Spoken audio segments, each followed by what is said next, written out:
Throughout this MOOC, we have discussed the challenges of providing water and sanitation services in less developed countries. Along the way, we've seen that providing these services at scale in a financially sustainable manner is more complicated and challenging than the development community, and perhaps you once thought. Indeed, we've been confronted with many failures in the water and sanitation sector. However, I want to conclude the main content of this MOOC with a discussion of what appears to be a resounding success, the reform of the Phnom Penh Water Supply Authority. Before we discuss the reform of the Phnom Penh Water Supply Authority, I want to make sure that you've done two things. First, I want you to have watched the video on the Phnom Penh Water Supply Authority entitled The Connection. And second, I want you to have read the teaching case, Elk Song Chang and the Transformation of the Phnom Penh Water Supply Authority. You need to have done both of these things before watching the rest of this video. I hope you enjoyed the video about the reform of the Phnom Penh Water Supply Authority and reading the teaching case. Isn't this an inspiring story? Now I'm going to share with you some of my own observations about the Phnom Penh case and update you on a few things that have happened since the teaching case was written. Then I'll give you some questions about the Phnom Penh case that I'd like you to answer on the discussion forums for this session. I'm going to organize my observations about the case around the steps in our conceptual framework. Let's start with step 1, understanding status quo conditions. The Phnom Penh case emphasizes the importance of first figuring out what's going on.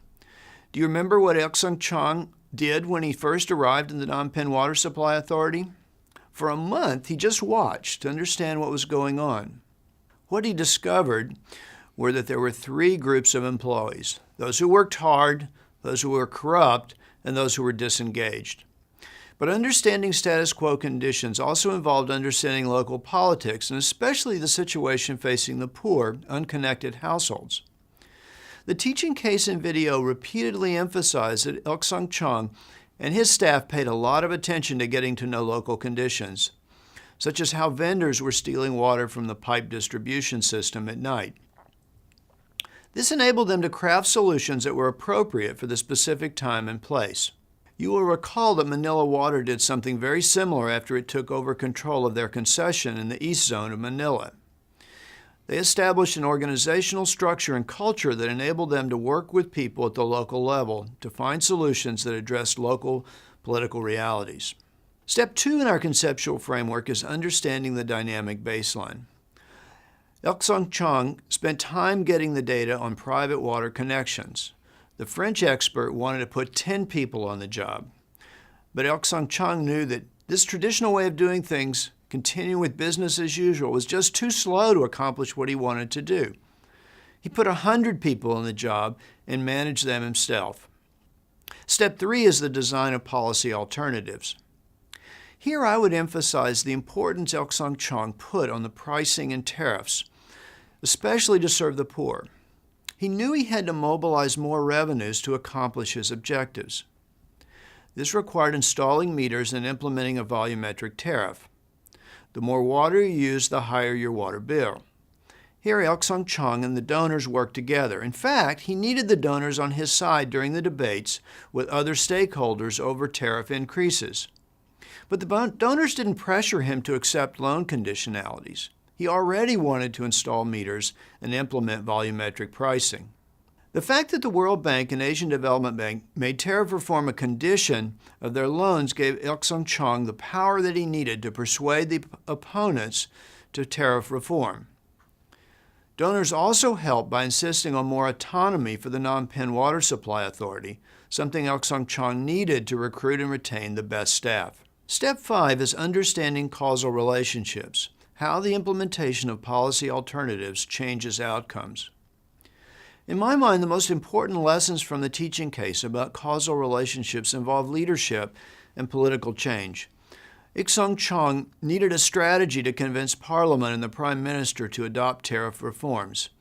His strategy was to focus on poor households and to describe how they were struggling with the high cost of water vendors and poor water quality. He collected 10,000 thumbprints as signatures to demonstrate the political support he had from the poor. Again, it was his intimate knowledge of local politics and what was needed to change politicians' minds that led to his success. It was also understanding the causal relationships between politics, revenues for his organization, increased salaries for his staff, and the productivity of the utility. He had to handle the politics of raising tariffs in order to increase revenues, in order to retain his staff. Once his staff could afford to stay on their jobs, they could then work to expand connections. This set in motion a virtuous cycle in which more connections led to more revenues, and more revenues led to better services and higher customer satisfaction, which in turn made customers happy to pay their water bills. Step 6 in our conceptual framework is the criteria used to assess outcomes from the policy alternatives. Here, the lesson I take away from the case is the importance on focusing on fairness and serving poor households. Serving poor households was not a problem for the utility to solve. It was Ek Song Chong's main objective. In fact, Ek Song Chong's value proposition was that he could create high-quality, financially sound water utility and serve the poor. This focus on what was good for poor households provided the Phnom Penh Water Supply Authority with both powerful political support and the moral authority to push forward with reform. Now let me give you a brief update on developments since the teaching case was written and the video was made. In March 2012, the Phnom Penh Water Supply Authority sold 13.5% of its equity to private investors on the Cambodia Security Exchange. The Phnom Penh Water Supply Authority was the first stock to be listed on the Cambodia Security Exchange. By 2016, there were still only 3 stocks listed. Over 13 million shares of Phnom Penh Water Supply Authority stock were offered for sale at a price range from $1 to $1.57 per share, and the initial public offering was oversubscribed. In 2014, the Phnom Penh Water Supply Authority had revenues of about $39 million and net profit was about $11 million. Shareholders were paid annual dividends in March 2015 of about $2 million.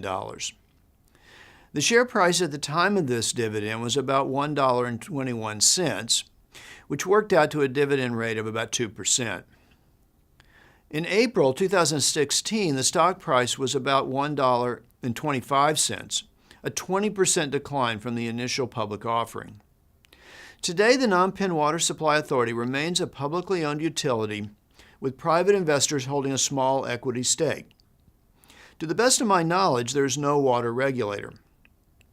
Now let me pose some questions for you on 5 aspects of the Phnom Penh case. You should address these on the discussion forum for this session. Here's the first set of questions. In your opinion, what factors contributed to the success of the Phnom Penh Water Supply Authority's reforms? Which of these factors were necessary or essential to the success of the reform process? Which of these factors, if any, or combinations of factors, do you feel were sufficient to guarantee success? Here's a question on a second aspect of the teaching case. One way that Ek Song Chong got lucky was not noted in the case. Some of the individuals who worked for the World Bank and other donors on the reform of the Phnom Penh Water Supply Authority were among the most experienced, talented water supply professionals in these organizations. I think they did a great job. They knew what donors could and couldn't do in such a situation. So the question is, what do you think would have happened in Phnom Penh without this donor support? Here's a question on a third aspect of the case. There were 2 other possible contributing factors to the success of the reform of the Phnom Penh Water Supply Authority. First, the raw water supply from the Mekong River was abundant and nearby. And second, the cost of constructing piped water networks in Phnom Penh is extremely low. Excavation is easy and the terrain is flat. So the question is, if these physical conditions had not been so favorable, do you think that Ek Song Chong would have been as successful as he was? Here's a set of questions on a fourth aspect of the case. In our MOOCs, we have discussed various issues related to political economy in the municipal water and sanitation sector, like water vending and corruption. These factors often conspire to thwart good faith attempts to improve municipal water and sanitation services. To what extent were these factors at play in Phnom Penh? How was Ek Song Chong able to overcome them? What key lessons should policymakers and water utility managers learn from the Phnom Penh experience about addressing rent-seeking and corruption? And here's our last set of questions on a fifth and final aspect of the case. Why do you think the Phnom Penh Water Supply Authority was partially privatized? Was this a good idea? Do you think the company should be returned to full public ownership? If the company continues to have private investors with an equity stake, should a water regulator be established? If so, suppose you were head of the Water Regulatory Authority.